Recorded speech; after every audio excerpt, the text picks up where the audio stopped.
13 y 9 minutos que nos espera a partir de ahora en Radio Voz. Bueno, pues fíjense ustedes, vamos a tener invitados de lujo porque queremos que el tema que hoy es objeto en El Médico en Casa, pues tranquilice un poco a todos. Es difícil hablar de enfermedades raras, queremos saber qué es una enfermedad rara porque lo comentábamos con Carmen López en alguna ocasión, la pandemia nos convirtió a todos en posibles o elementos susceptibles de tener una enfermedad rara porque nunca se había visto el COVID-19 y tuvimos la oportunidad de vivir en nuestras carnes cómo se siente uno cuando no se sabe qué va a pasar con nuestra vida, cuando no se sabe qué efectos va a causar una vacuna, si la va a haber, por qué una gente lo lleva tan mal y otra no lo lleva tan mal.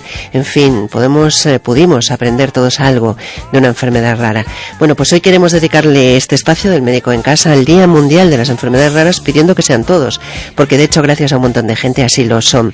El lunes hablábamos del fallecimiento de un pequeño, de Jonathan. Aparecen en la infancia un porcentaje muy elevado de ellas y lo cierto es que decíamos con mensaje de tranquilidad porque efectivamente hay grandes profesionales que están trabajando, expertos en genética molecular, neuropediatras que están constantemente encima de los niños y poco a poco se va ganando terreno. Abrimos El Médico en Casa con María Jesús Sobrino y con el doctor Jesús Eiris Puñal.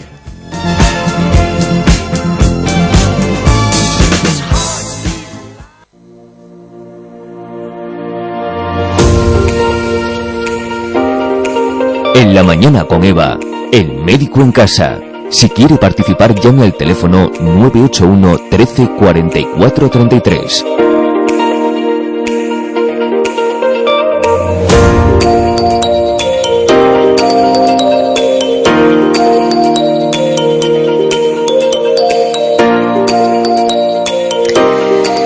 Pues así están las cosas. Hasta la fecha se han identificado entre 7 y 8.000 enfermedades raras distintas y cada semana se describen varias nuevas en la literatura científica.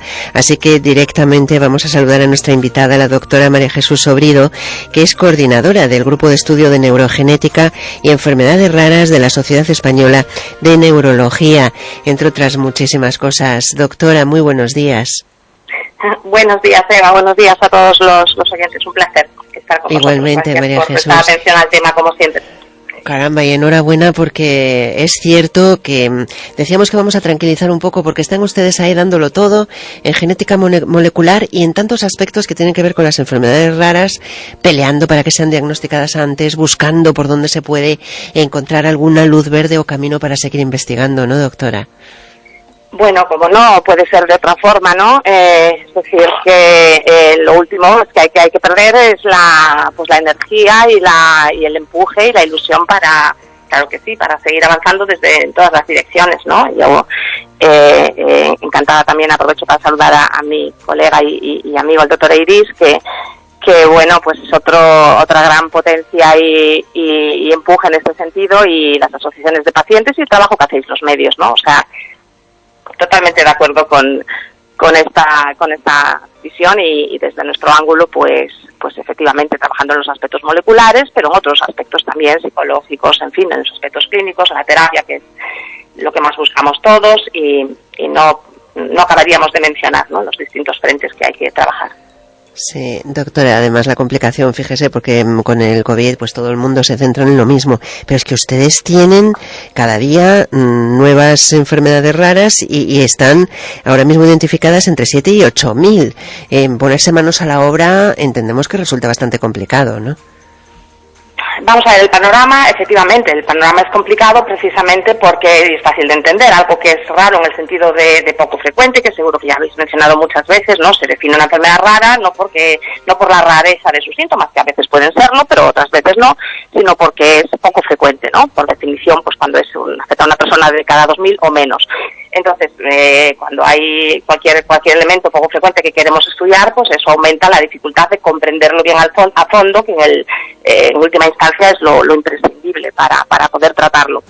Pero dicho esto, a mí siempre me gusta también insistir un poco en que esto de cuántas enfermedades raras hay o deja de haber, siendo básicamente cierto, por supuesto esta afirmación que acabas de hacer es así, pero me gusta matizar que los nombres de las enfermedades, las clasificaciones, la manera en que mentalmente las organizamos, pues no deja de ser, como en toda ciencia, una forma de organizar el pensamiento. Es decir, que podría suceder que en el futuro, pues en vez de hablar de 8.000 enfermedades distintas, pues hablemos de 4.000, porque hemos llegado a comprender los mecanismos de tal manera que a un grupo de enfermedades que tenían los nombres A, B, C, D, F, G hasta el final del abecedario, pues les llamamos, por decir un nombre cualquiera, pues, no sé, lo que sea, canalopatía del potasio, y entonces dejarán de ser un poco menos raras y tendrán, bueno, pues tendremos que explotar lo que tengan en común desde el punto de vista de su abordaje y demás, ¿no?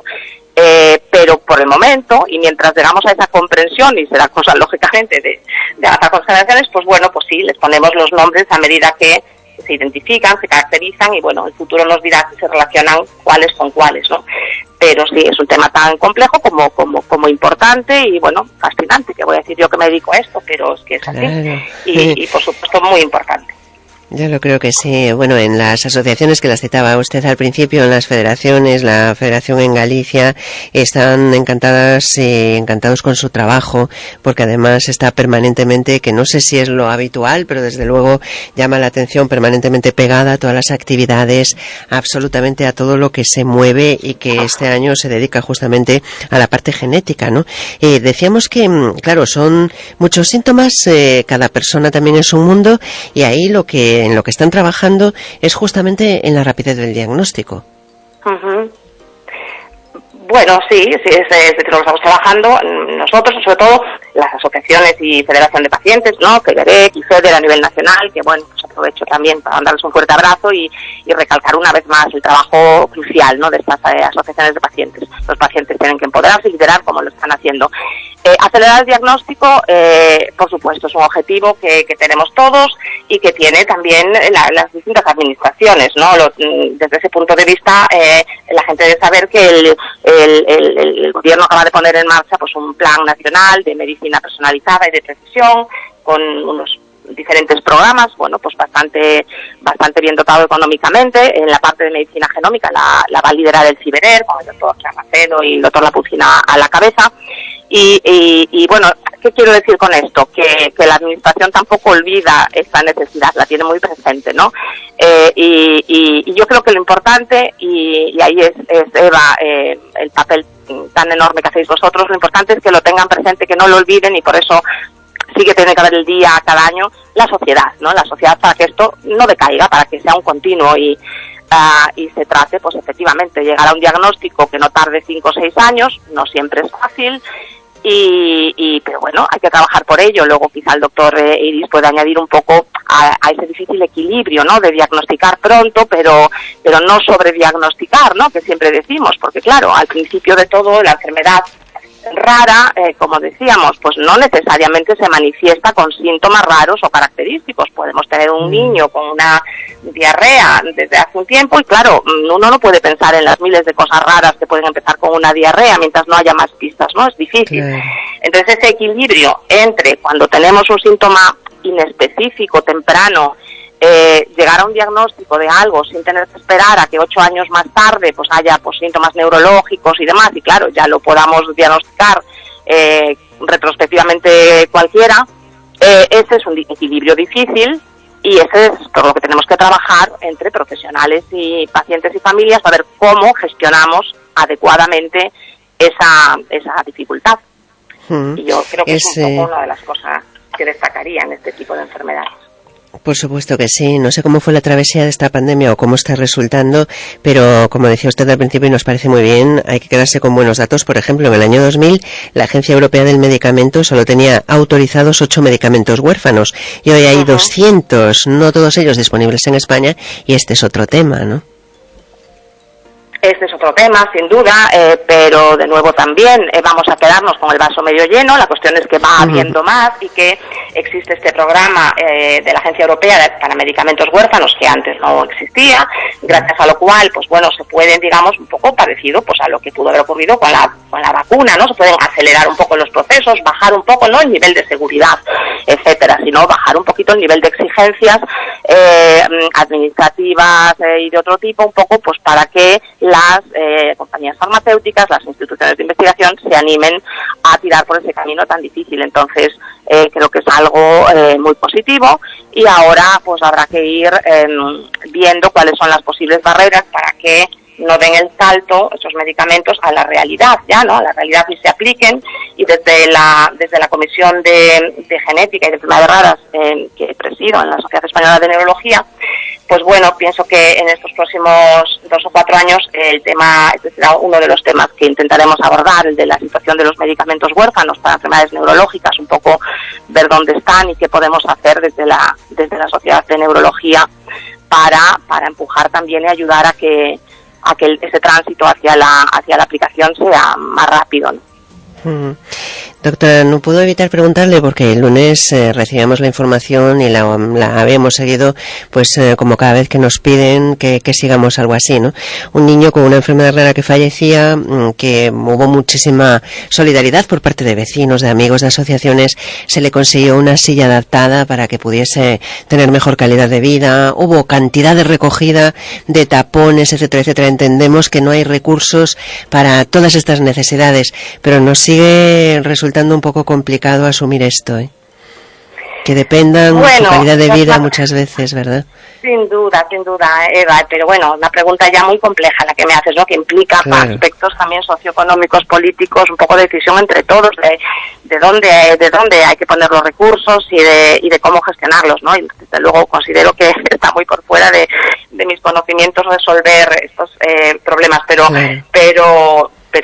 sin duda no puede ser, ¿no? Que un niño que tenga esta necesidad, o sea, ¿por qué motivo es necesario recurrir a tapones para que un niño tenga una silla adaptada, por ejemplo? Pues se me escapa por completo, no sé, me cuesta, tendría que conocer todos los detalles, pero me cuesta entenderlo. Yo pienso que esto cuesta entenderlo a cualquiera, ¿no?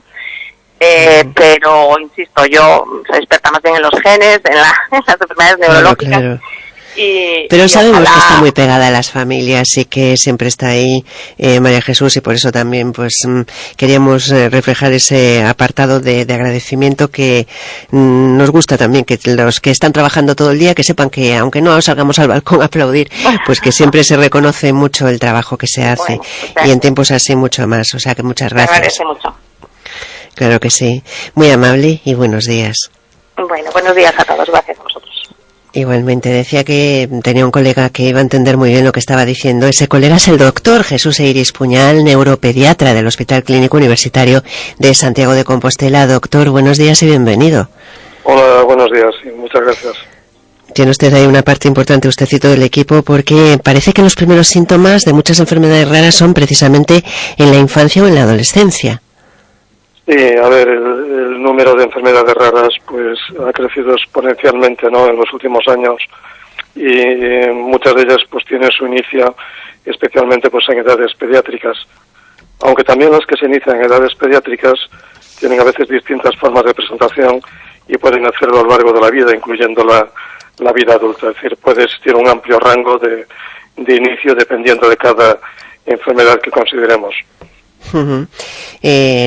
Por ejemplo, la atrofia muscular espinal, que también pues son una situación que principalmente afecta a niños y que es una de las principales causas de mortalidad infantil.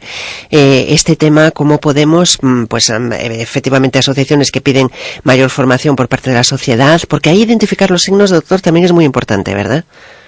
Sí, a ver, es toda enfermedad que ahora mismo pues disponga de un método diagnóstico que de alguna forma es fácilmente accesible cuando está bien orientado, y en especial en aquellas, que desgraciadamente son pocas, en que se ha podido desarrollar terapias que pueden cambiar el curso natural de esta enfermedad, que habitualmente es muy devastador, pues lógicamente hay que hacer un esfuerzo para esa identificación precoz, precisamente porque cuanto antes la realicemos y tengamos los medios terapéuticos oportunos, pues hoy mismo se puede cambiar totalmente el panorama de una enfermedad en la que hasta hace poco tiempo las formas de inicio pues muy precoz, a veces en los primeros días o semanas de la vida o meses, que los llevaban inexorablemente al fallecimiento de estos niños, ¿no?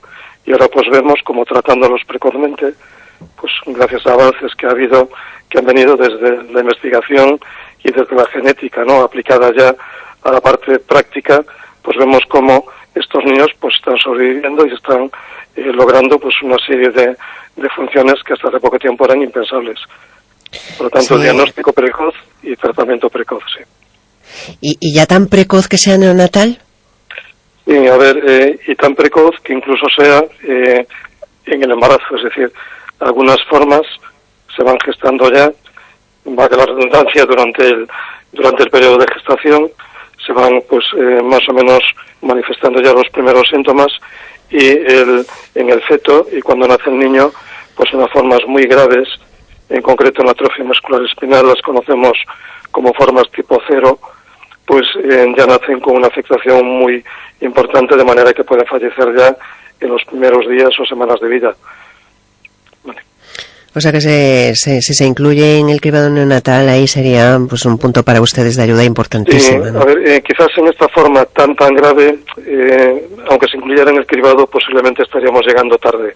Es decir, el cribado neonatal es fundamental, pero sobre todo para detectar las formas que son de inicio un poquito más tardío.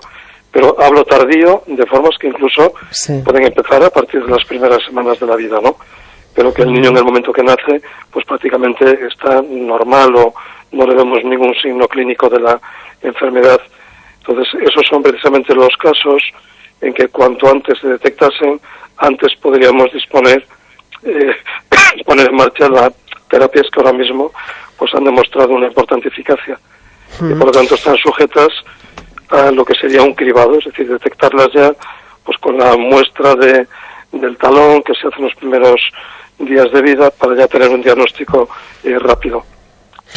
Fíjese que estamos hablando del Día Mundial de las Enfermedades Raras, y por eso le voy a preguntar una cosa que parece como una contradicción, ¿no? Con los datos de la incidencia en la comunidad autónoma aquí en Galicia. ¿Es una patología que suelen ver ustedes con frecuencia? No, a ver, con frecuencia no. Es decir, lo que pasa es que de alguna manera, pues para entendernos, a modo de goteo, no, pues siempre va apareciendo algún niño con esta enfermedad.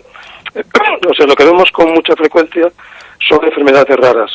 Luego, cada una de las enfermedades raras son, como su nombre indica, pues muy poco frecuentes, ¿no?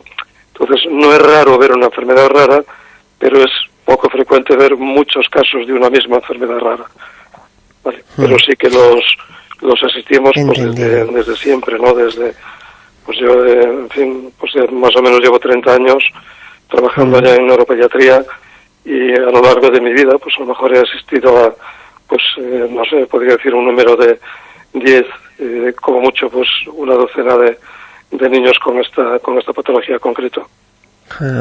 Y sentándose con sus familias, porque esa es otra, doctor, y esos momentos en los que tiene que explicar cómo va a variar todo, calidad de vida de toda la familia, y el futuro que le puede esperar a los niños y adultos, ¿no?, que sufren la enfermedad. A ver, eso hemos tenido que hacerlo pues durante muchos años, y hemos tenido que informar a las familias pues en términos precisamente que no eran para nada esperanzadores, ¿no? Y simplemente a veces hablando de cómo podríamos intervenir en el mejor bienestar durante el tiempo que fuese a vivir ese niño, ¿no?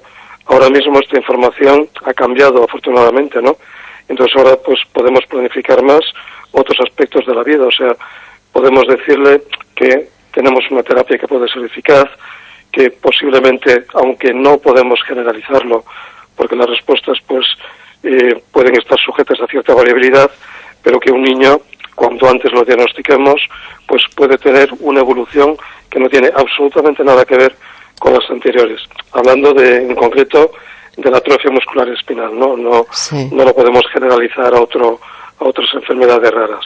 Claro que pueden ser muy parecidas, si podíamos estar aquí dando unas expectativas, lo entendemos. Los retos que tienen para estos pacientes, siendo pues optimistas, como lo hacemos ya con la anterior invitada, ¿cómo están evolucionando después de esos 30 años que tiene usted de experiencia? Imagino que habrá cambiado todo muchísimo, ¿no? Sí, mucho, ya digo, desde de no disponer, por ejemplo, de ningún tratamiento que pudiese cambiar esa forma, ese curso inexorable, ¿no?, de estos niños. Por ejemplo, lo que llamamos atrofia muscular tipo 1, pues hablamos de una enfermedad que empieza en los primeros 6 meses de vida, la podríamos incluso graduar en 1A, 1B, 1C, dependiendo si es en las primeras 2 semanas, en las primeras 3 meses de vida o en los primeros 6 meses de vida, ¿no? Y entonces, un poquito cuanto más tarde aparezca el curso de esa enfermedad, aún siendo muy grave, es un poco más atenuado, pero esos niños fallecían en los primeros 2 años de vida, sin que nosotros pudiésemos hacer prácticamente nada para poder evitar ese desenlace. Ahora es una enfermedad de las que existen los tratamientos disponibles, pues hacen que en este momento tengamos pues algún niño con una forma, pues por ejemplo tipo 1, que sus síntomas empiezan pues ya a la semana de vida o a los 10 días de vida, y que ahora mismo pues ha cumplido 3 años y que es capaz de ponerse de pie, que puede hablar, es decir, algo que sería impensable en todo lo que hemos vivido en todas estas etapas anteriores, ¿no? Por lo tanto, somos muy optimistas en este momento con esta patología concreta. Pero bueno, quedan todavía, pues obviamente, como todo, pues muchas incertidumbres, porque hay complicaciones que tenemos que ir viendo, pues cómo de alguna manera se van solventando a largo plazo, problemas ortopédicos, etcétera, etcétera, ¿no? Y luego la variabilidad, que depende del momento del diagnóstico y del momento del inicio del tratamiento y de la respuesta al tratamiento, que no necesariamente es igual en todos. Pero bueno, que se ha abierto una luz en un túnel que antes acababa en negro, ¿eh? Sí, pues eso no nos parece poco, desde luego. Nos parece, además, la frase para que quede de recuerdo en este Día Mundial, en esta Semana Mundial y en este Año Mundial de Enfermedades Raras. Muchas gracias por estar con nosotros compartiendo pues estas vivencias. Imaginamos además que las cosas nada fáciles en los últimos meses. Doctor Iris Puñal, neuropediatra del Hospital Clínico Universitario de Santiago. Muy amable por estar con nosotros. Muchas gracias y un placer. Igualmente, buenos días.